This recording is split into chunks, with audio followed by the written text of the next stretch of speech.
बिस्मिल्लाहिर्रहमानिर्रहीम। अस्सलाम वालेकुम। YouTube channel village cooking with Tuba में खुशामदीद जी। तो व्यूअर्स, कैसे हैं आप? उम्मीद है बिल्कुल ठीक होंगे। हमेशा की तरह जहां रहें खुश रहें, शाद रहें, आबाद रहें, हंसते मुस्कुराते रहें।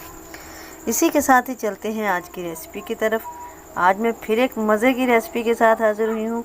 आज हम बनाएंगे बेसन से नान खताई। तो बिना ओवन के कैसे हमने बनाना है इसको, इसके लिए आपने वीडियो देखनी है बिना स्किप किए हुए पूरी की पूरी। तो चलिए जी, रेसिपी स्टार्ट करते हैं। फर्स्ट ऑफ ऑल तो बाउल के अंदर मैंने हाफ कप घी का लिया है और हाफ कप ही चीनी ली है। इन दोनों चीज़ों को हमने अच्छे से मिक्स कर लेना है।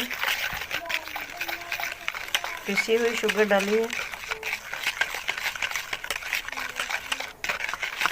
मिक्स हो गई हैं ये दोनों चीज़ें। अब इसके अंदर डाल देते हैं 1 कप बेसन, क्योंकि बेसन से हमने नान खताई बनानी है। और साथ ही डाल देते हैं हाफ कप मैदा। मैदा बेसन से आधा है।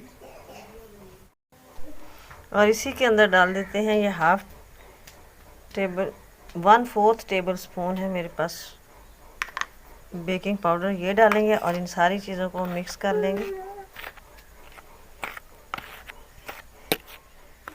इसी घी के अंदर हमने इसकी डो बनानी है।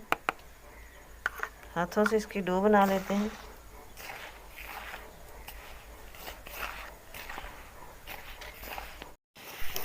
ये देखें जी, डो इसकी रेडी हो रही है।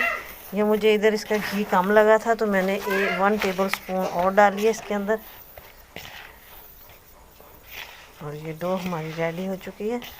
अब हम इसको 5 मिनट के रेस्ट पे रख देते हैं। ये डो हमारी सेट होने के लिए मैंने रख दी है। और ये मैंने प्लेट तैयार कर ली है। पैन में ऑयल लगाया है, पहले ऊपर बटर पेपर लगा के फिर हमने इसको ग्रीस कर दिया है। ये डो हमारी सेट हो चुकी है। अब मैं इसकी ऐसे छोटी छोटी बॉल्स बना लूँगी। पहले सेम साइज़ की हमने बनानी है। और फिर हम ऊपर से ऐसे इसको बिस्किट की शेप दे लेंगे ऐसे। और ऐसे ही हम सारे बना के तैयार कर लेते हैं। ये सारी मैंने इस तरह नान खताइयाँ बना के रख ली हैं। इसको हम सेंटर से थोड़ा सा ऐसे फिंगर से प्रेस कर देते हैं। होल साइज के अंदर हमने बनाना है।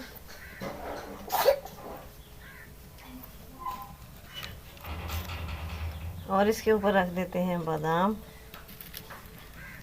कोई भी ड्राई फ्रूट आप लगा दें।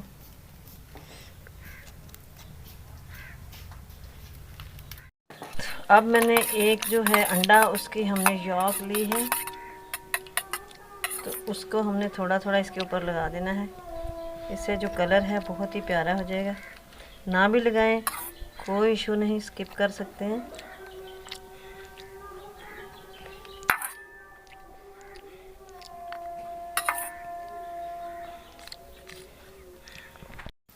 कढ़ाई को मैंने 10 मिनट पहले ही फ्री हीट पे गर्म होने के लिए रख दिया था, अंदर स्टैंड रख के। अब इसके अंदर हम ये डिश रख देते हैं और इसको ऊपर से कवर कर देते हैं। और तकरीबन हम इसको 20 से 25 मिनट तक बिल्कुल लो फ्लेम पर, दम वाली जो फ्लेम होती है उसके ऊपर कुक होने के लिए रख देंगे। तो माशाल्लाह 20 से 25 मिनट में हमारी नान खताइयाँ बेक हो चुकी हैं और माशाल्लाह काफ़ी राइस हो चुकी हैं। अभी हम इनको बाहर निकाल के तो 10 से 20 मिनट के लिए ठंडा होने के लिए रखेंगे और फिर दिखाएंगे आपको इसकी फाइनल लुक। लेकिन इसी के साथ अगर आप चैनल पर नए हैं तो प्लीज़ सब्सक्राइब कीजिए, बेल आइकन को भी प्रेस कर दीजिए ताकि मज़ीद वीडियोस का नोटिफिकेशन आपको इजीली और इन टाइम रिसीव हो। तो लीजिए जी, माशाल्लाह माशाल्लाह अल्हम्दुलिल्लाह, हमारी मज़ेदार सी नान खताइयाँ रेडी हो चुकी हैं। यकीन कीजिए बहुत ही टेस्टी बनी है। ये देखें, नीचे से भी बहुत ही ज़बरदस्त कलर आया इनका और बहुत खस्ता बनी है। तो ट्राई ज़रूर कीजिएगा। आई होप कि आपको भी आज की रेसिपी पसंद आई होगी। तो लाइक और शेयर कर दें। कमेंट बॉक्स में अपनी राय ज़रूर दीजिएगा। दुआ में याद रखिएगा। मिलेंगे नेक्स्ट वीडियो में, तब तक के लिए अल्लाह हाफिज़।